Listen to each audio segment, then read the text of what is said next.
Protest करना हमारा अधिकार है। अगर हमारी राय सरकार के किसी नीति या फिर किसी कानून व्यवस्था से ना मिले तो हम उसके लिए प्रोटेस्ट कर सकते हैं, लेकिन बाकायदा हमारा प्रोटेस्ट जो है वो साइलेंटली होना चाहिए। प्रोटेस्ट की तरह होना चाहिए, कानूनी दायरे के अंदर होना चाहिए। अगर वो प्रोटेस्ट कानूनी दायरे के ऊपर जाता है, उपद्रव की तरफ जाता है, वायलेंस की तरफ जाता है, तो फिर वो प्रोटेस्ट नहीं रहता, वो उपद्रव हो जाता है, एक तरह का अपराध हो जाता है, वो प्रोटेस्ट नहीं रहता। लेकिन फिर ये अपराध अगर वहाँ किया जाए जहाँ पे एक बड़े अपराध के लिए कोई कानूनी कार्रवाई नहीं हो रही, जहाँ कानून का होना और ना होना बराबर है, वहाँ पे ये उपद्रव किया जाना मुझे नहीं लगता किसी प्रकार का कोई गुनाह है, कोई अपराध माना जाना चाहिए। अब इस बात से मैं ये वायलेंस को प्रमोट नहीं कर रहा, आप इस बात को ध्यान में रखिएगा। नमस्कार, मैं सुमित शुक्ला, आप सभी का स्वागत करता हूँ शुक्ला लाइव चैनल के एक और नए वीडियो में। और आज इस वीडियो में हम बात करने वाले हैं बंगाल माइनर रेप केस के बारे में, जहाँ दिनाजपुर में एक माइनर गर्ल का रेप हुआ है और उस पर कोई भी कार्रवाई ना होने की वजह से वहाँ पे लोगों ने प्रोटेस्ट किया। सरकारी गाड़ी जलाई गई, सरकारी बसेस जलाई गई, बहुत सारी चीज़ें जलाई गई, पुलिस की गाड़ियाँ भी जलाई गई, सुनने में आता है बहुत सारे गवर्नमेंट की चीज़ें जला दी गई। अब ये प्रोटेस्ट जो है वो बहुत ज़्यादा आक्रोशित हो चुका है, बहुत ज़्यादा वायलेंस की तरफ जा चुका है। अब इसमें मुझे जो कहना है वो ये कहना है कि इसमें गलती किसकी, हम किसकी गलती माने, प्रोटेस्टर्स की गलती माने या फिर कानून व्यवस्था की गलती माने। चलिए मान लेते हैं कि इसमें प्रोटेस्टर्स की गलती है, उन्होंने गाड़ियां जलाई, जो भी बसेस जलाएं उसमें उनकी गलती है। प्रोटेस्ट इस तरह से नहीं करना चाहिए। ये किसी एंगल से कोई प्रोटेस्ट नहीं है, ये एक तरह का उपद्रव है, एक तरह का अपराध है। ये हमारे जो गवर्नमेंट की जो संपत्ति है, हमारे देश की संपत्ति है, उसे क्षति पहुँचाना एक तरह का खुद अपराध है। लेकिन फिर हम एक दूसरी तरफ जाते हैं, वेस्ट बंगाल, जहाँ पे एक लड़की का रेप होता है। ये कोई नई खबर नहीं है कि एक लड़की का रेप हो गया वेस्ट बंगाल में और इस पे कानूनी कार्रवाई नहीं हुई तो लोगों ने प्रोटेस्ट किया। ये कोई नई बात नहीं है, वहाँ पे अक्सर ही लड़कियों के रेप होते हैं और उस पर कोई कानूनी कार्रवाई नहीं होती। अब मैंने जो कुछ भी बोला आपको उसको सपोर्ट करने के लिए मैं आपको कुछ प्रूफ दिखाना चाहता हूँ। आज से 1 साल पहले मुर्शिदाबाद हत्याकांड हुआ था, आप लोगों को शायद याद होगा या फिर आपके दिमाग से ये चीज़ें ओझल हो चुकी होंगी या फिर आपने उस वक्त भी ये खबर नहीं देखी होगी। एक पूरे परिवार को धारदार हथियारों से काट के उनकी हत्या कर दी गई थी, बहुत बर्बरता से उनकी हत्या कर दी गई थी। मैं उसकी उन तस्वीरों को ढूंढने की कोशिश करता हूँ और आपके सामने अगर वो तस्वीरें मुझे मिली होंगी तो आपके स्क्रीन पर दिखाई दे रही होंगी इस वक्त। और दूसरी बात मैं फिर आपको दिखाता हूँ। अब से कुछ ही महीनों पहले की एक घटना थी जहाँ पे एक लड़की को अपने घर के अंदर से ताला लगा के खुद को बचाने की कोशिश करनी पड़ी थी, क्योंकि वहाँ के जो सो कॉल्ड माइनॉरिटीज़ हैं उन्होंने उसके ऊपर, एक हिंदू लड़की के ऊपर अटैक कर दिया था और अपनी जान बचाने के लिए उसे अपने घर के अंदर ताला लगाना पड़ा। ताला लगाने से पहले वो लोग उसके घर में घुस के उसके परिवार वालों को बुरी तरह से पीटे थे और निकलने के साथ साथ उस लड़की को ताला लगाना पड़ा था अपने घर के बाहर।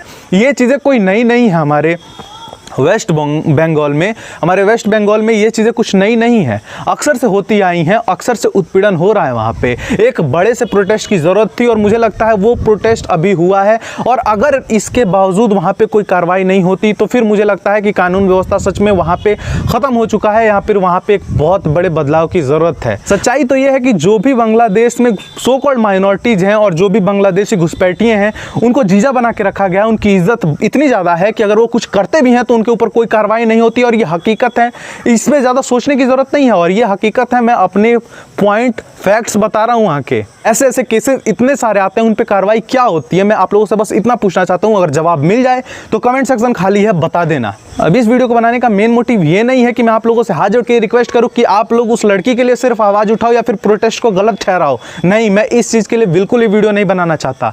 मैं इस चीज़ में बताना चाहता हूँ आप लोग को कि जो भी सो कॉल्ड माइनॉरिटीज़ हैं, याद रखना कि मैं सिर्फ वेस्ट बंगाल के मुसलमानों की बात कर रहा हूँ, पूरे हिंदुस्तान के मुसलमानों की बात नहीं कर रहा। और इस चीज़ के लिए ज़्यादा कम्युनलाइज्ड एंगल मत लगाना इस वीडियो में, पहले ही बता दे रहा हूँ।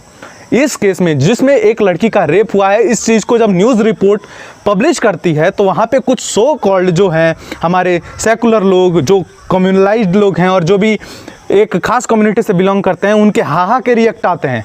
आपको विश्वास नहीं होता, आप स्क्रीन पे जो भी उनके रिएक्ट हैं आप देख सकते हैं और इनमें से नाम देख के आप पता लगा सकते हैं कि किस कम्युनिटी से बिलोंग करते हैं। ये इत्तेफाक नहीं हो सकता। पिछले केस में भी मैंने बताया था कि एक बीजेपी के लीडर का जो हत्या हुआ था कश्मीर में, उसके भी उसके भी न्यूज़ पे हाहा रिएक्ट किया गया था। अब आप इस चीज़ को देख के समझ सकते हो। और हाँ, इस वीडियो को इस कम्युनिटी के बारे में बताने से मैं ये नहीं बता रहा कि भारत के सारे मुसलमान ऐसे हैं, लेकिन मैं जानता हूँ कि जितने भी ये घुसपैठिए हैं, जितने भी so called minorities West Bengal में लाई करती है, वो चीज़ें बिल्कुल अलग है बाकी देश से। और इस चीज़ को आप मिला के उनके सपोर्ट में अगर उतरना हो तो भाई वीडियो छोड़ के भाग जाना।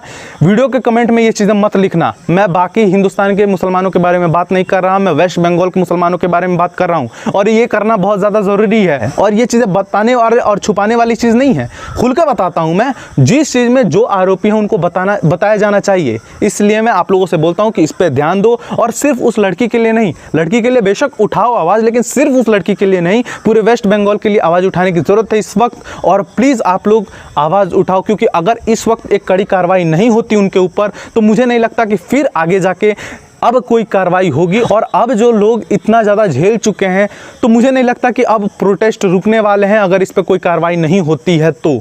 आप या तो वेस्ट बंगाल को अच्छा सुरक्षित राज्य बनाइए हर किसी के लिए, या फिर ऐसे प्रोटेस्ट देखने के लिए तैयार रहिए, क्योंकि ऐसे बहुत सारे प्रोटेस्ट अभी होने बाकी हैं। अगर इस पे कार्रवाई नहीं होती है, अगर वहाँ पे सुरक्षा नहीं दिया जाता है हर किसी को, तो मेरा कहने का मतलब बस इतना है कि आप जो है सिर्फ उस लड़की के लिए नहीं, बेशक लड़की के लिए आवाज़ उठाओ, लेकिन सिर्फ उस लड़की के लिए नहीं, पूरे वेस्ट बंगाल के लिए उठाओ। वहाँ की कानून व्यवस्था के लिए सवाल उठाइए, आप आवाज़ उठाइए।